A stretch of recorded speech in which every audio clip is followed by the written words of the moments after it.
माँ तू सबसे प्यारी है, माँ तू जग में न्यारी है।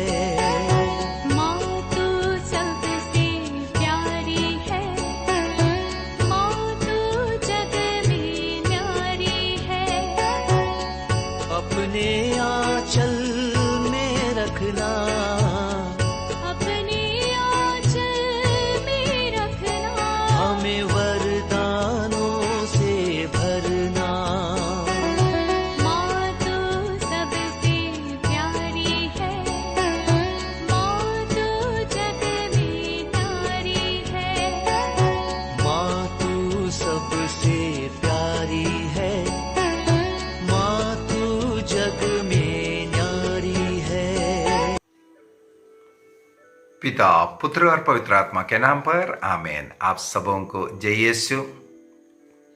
आज 16 नवंबर एक महान संत का पर्व है, जिस संत ने अपने जीवन को पूर्ण रूप से ईसा मसीह के लिए अर्पित कर स्वयं को ईसा मसीह का दुल्हन कह करके जीने वाली, जी हां, संत Gertrude the great. Sant Gertrude का जन्म 6 जनवरी 1256 में 6 जनवरी 1256 में हुआ था, जर्मनी देश में। इन्हें एक जर्मन मिस्टिक भी कहते हैं। प्रभु ईसा मसीह का दर्शन इन्हें 25 साल की उम्र से इनके मृत्यु तक बार बार मिलता रहा। 6 जनवरी हमें मालूम है एपिफनी का, प्रभु का बपतिस्मा का जो पर्व मनाता है, उसी दिन इनका जन्म हुआ। और उस खुशी में माता पिताओं ने इनको बहुत ही ईश्वरीय भक्ति में पालन पोषण करने का और ईश्वर की सेवा करने के लिए समर्पित करने का निर्णय किया। और 34 साल के उम्र में एक बेनेडिक्टाइन मोनास्ट्री स्कूल के अंदर, इसी कारण एक बेनेडिक्टाइन मोनास्ट्री के जो स्कूल है उसमें इन्हें पढ़ाई के लिए भेजा। कुछ इतिहास ऐसे भी पढ़ने के लिए आया, उससे पहले ही 4 साल के उम्र के पहले ही ये बेटी का माता पिता का मृत्यु हो गया, ये अनाथ हुआ था। इसलिए 4 साल में ही इसे मोनास्ट्री में लिया, वहां पर उनका देखभाल, पढ़ाई सब चला करके। और इस संत के द्वारा अनेकों किताबों का रचना हुआ है, प्रार्थनाएं हुई है और पवित्र जीवन जीने का कई तरीका है। ऐसे ऐसे कई चीजें लिखी है, केवल अपने लिए नहीं, अन्य सिस्टरों के आध्यात्मिक उन्नति के लिए भी इन्होंने छोटे छोटे प्रार्थनाएं, छोटे छोटे बातें लिख करके दी है। इनका सबका जो किताब के रूप में प्रिंट होकर के मिला है। विशेष रूप से एक किताब है Herald of divine love, Herald of divine love. उसका 5 वॉल्यूम है। 5 वॉल्यूम में कहा जाता है जो सेकंड वॉल्यूम पूर्ण रूप से संत गर्ट्रूड ने ही लिखा, बाकी वॉल्यूम अन्य उनके साथी सिस्टर लोग भी उसमें मदद किया, कुछ तो भाग या पूर्ण रूप से इनके जीवन के प्रार्थना, जीवन शैली, ये सब मिलाकर के उसको रचना किया। ऐसा कई बातें इनके द्वारा लिखा हुआ है। और बाइबल का एक पंडित हम बोल सकते हैं, पूर्ण रूप से बाइबल को सीखना हो। एवं चर्च फादर्स, अनेकों चर्च फादर्स का किताब के विषय में इनको नॉलेज था, क्योंकि इनके हेराल्ड ऑफ डिवाइन लव, उन किताबों के अंदर इनके कई वचन उन चर्च फादर्स के किताब का भी कोट कर करके है। और लैटिन लैंग्वेज में इनका अच्छा पकड़ था, इसलिए इन किताबें लैटिन भाषा में उन्होंने लिखा था। 10 साल की उम्र में अर्थात 1266 में 1266 में ये बेनेडिक्टाइन समाज में कम्युनिटी में ज्वाइन किया, एक सिस्टर बनकर के जीवन जीने के लिए। केवल 10 साल की उम्र था, क्योंकि वहीं पर उनके पढ़ाई चल रहा था और उसके अनुसार उनका जीवन थी, इसलिए 10 साल की उम्र में ही उस कम्युनिटी का उन्हें सदस्य बनाया गया। और 1281 से लेकर के 1281 से लेकर अर्थात 25 साल की उम्र से ईसा मसीह का अनेकों दर्शन इनको मिलना शुरू हुआ। वो जीवन के अंत तक इस प्रकार मिलता रहा। कई उनके किताब के अंदर ऐसे दर्शनों के विषय में और ये अन्य लोगों को जो दर्शन मिल रहा है उसके बारे में बताया, उनके द्वारा लिखा हुआ इन किताबों में पता चलता है। एक विशेष ज्ञान इन्हें ईश्वर को से जो पवित्र आत्मा के द्वारा जो प्रज्ञा है वो प्राप्त था, इसलिए वचनों की गहराई में जाकर के समझने और समझाने में, थियोलॉजी हो या स्क्रिप्चर की पढ़ाई है, उसमें ज़्यादा दिलचस्पी दे करके उसके विषय में लोगों को बताने के लिए, सिखाने के लिए उन्होंने लिखना भी शुरू किया। व्यक्तिगत प्रार्थना, मेडिटेशन एवं ऐसे लिखना, किताबों को लिखना, प्रार्थनाएं लिखना, ये इनका एक आदत बन गई थी। और प्रभु ईसा मसीह का इस प्रकार का दर्शन, विशेषकर ईसा मसीह का पवित्र हृदय का एक आराधक थी। पवित्र हृदय माने ईश्वर का प्रेम, इसको न्यूपिटल मिस्टिसिज्म कहते हैं। ईसा मसीह को अपना वर के रूप में और स्वयं को ईसा मसीह का, क्रिस्त का दुल्हन मान करके रहना, और इस प्रकार का विजन भी इन्हें मिलता था। इसलिए ईसा मसीह के साथ इतना प्रेम में ये अपना जीवन बिताते थे। कई बार बातचीत करते थे। एक बार का मुझे पढ़ने के लिए मिला, संत योहन का जो फीस्ट डे के दिन, सुसमाचार प्रचारक जो संत योहन का सुसमाचार प्रचारक का जो फीस्ट डे था, उस दिन ईसा मसीह के बाहों में ये लेटी हुई थी। ईसा मसीह का दर्शन मिलता है, उनके बाहों में लेटी हुई थी और उनके सर ईसा मसीह के जो बगल में, जहां उनका बगल को जो छेदा गया था, उस भाग में रख करके ये लेटी हुई थी। उस समय पर ईसा मसीह का धड़कन इनको सुनने के लिए मिला। उस धड़कन इनको प्रभु के प्रेम में और गहराई में लेकर के गया। वहां से वो हट नहीं सकता, इतना अधिक प्रेम में ये चली गई।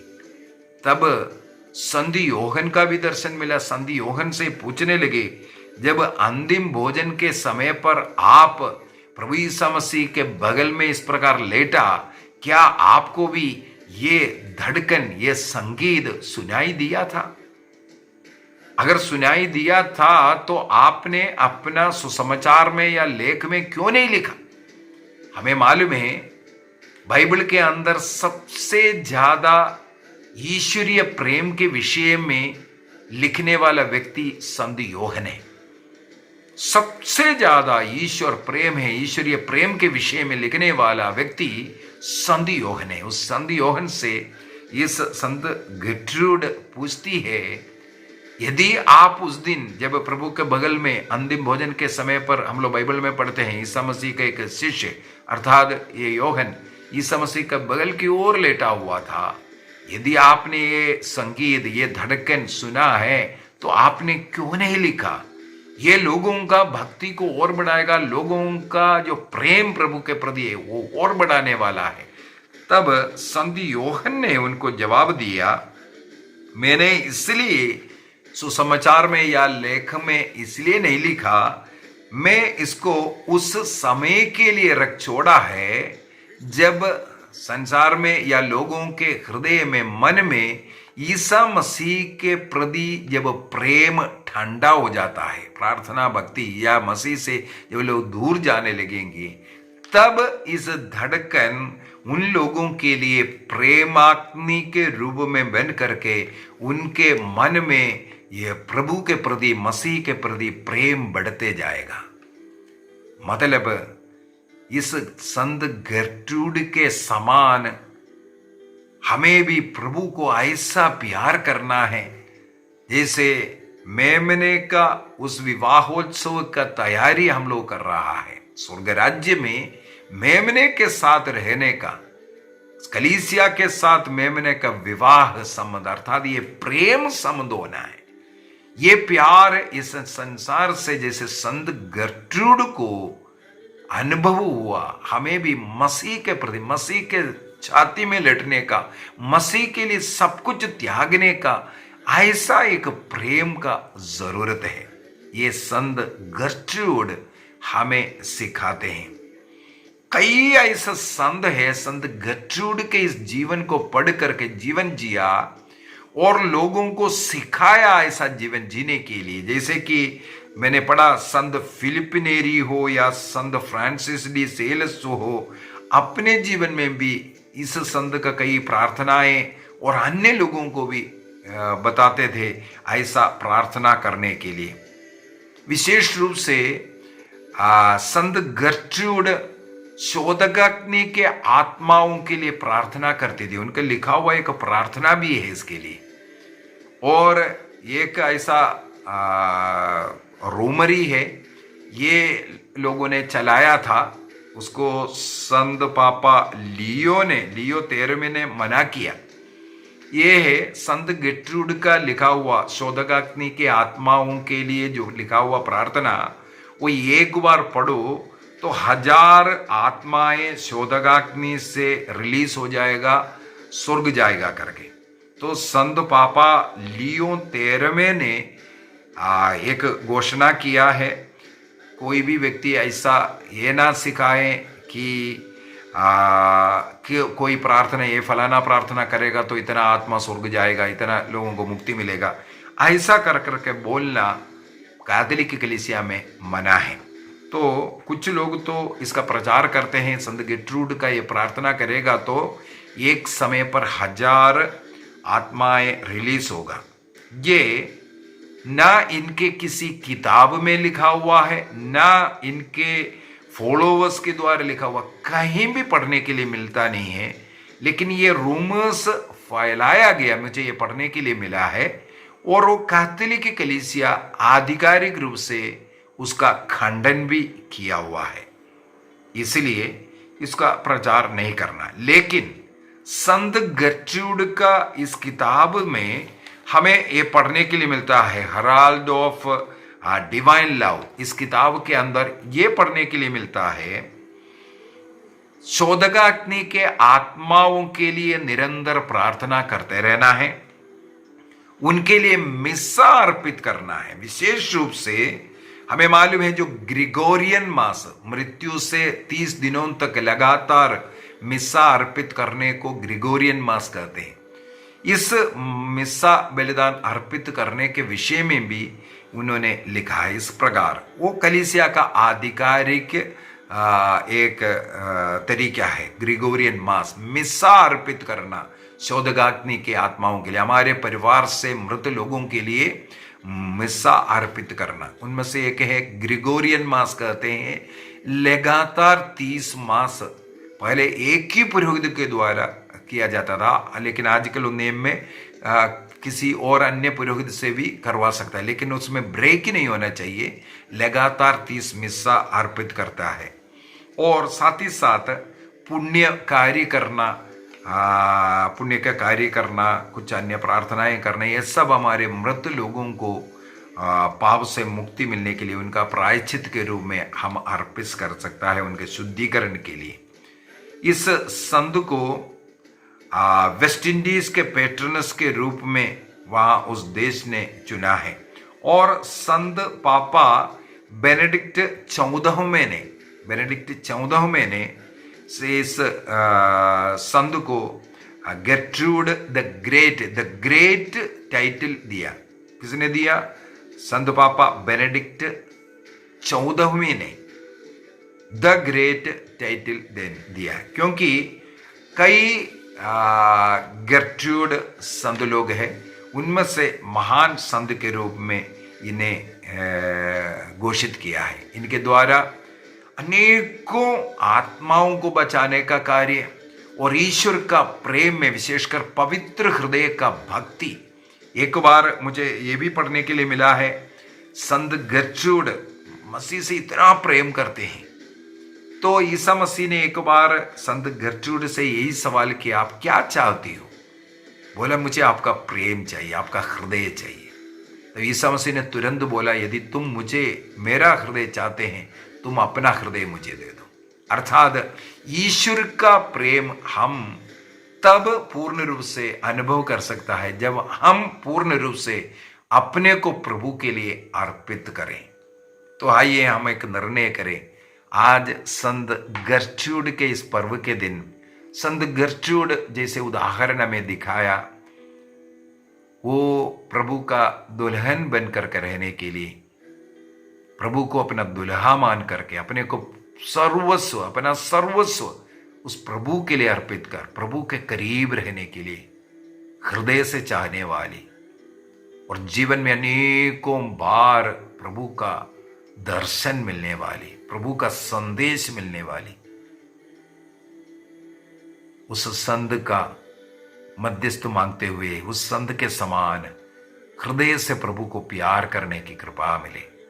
इस समय पर मैं ऐसे लोगों के लिए प्रार्थना करता हूं जो घर में पारिवारिक प्रार्थना नहीं करता, जो हर इतवार को चर्च नहीं जाता, योग्य रीति से अर्थात पाप स्वीकार करने के बाद परम प्रसाद को ग्रहण नहीं करते, पाप की स्थिति में परम प्रसाद को ग्रहण कर पाप में रह रहा है, अच्छा पाप स्वीकार नहीं करने वाले, ऐसे लोगों को मन परिवर्तन मिले, हर एक परिवार में प्रेम आनंद शांति आवे, चंगाई मिले लोगों को, अविवाहितों को जीवन साथी मिले, निसंतानों को संतान मिले, जिनके मन में ज्यादा चिंता है, दुख है, प्रभु में वे आनंद बना सके। सब कुछ प्रभु को अर्पित कर, जैसे संत गेर्ट्रूड पूर्ण रूप से अपने को यीशु का बनाकर रखा, उसके लिए जितना भी तकलीफ कष्ट उठाना है उठाने के लिए तैयार हुआ।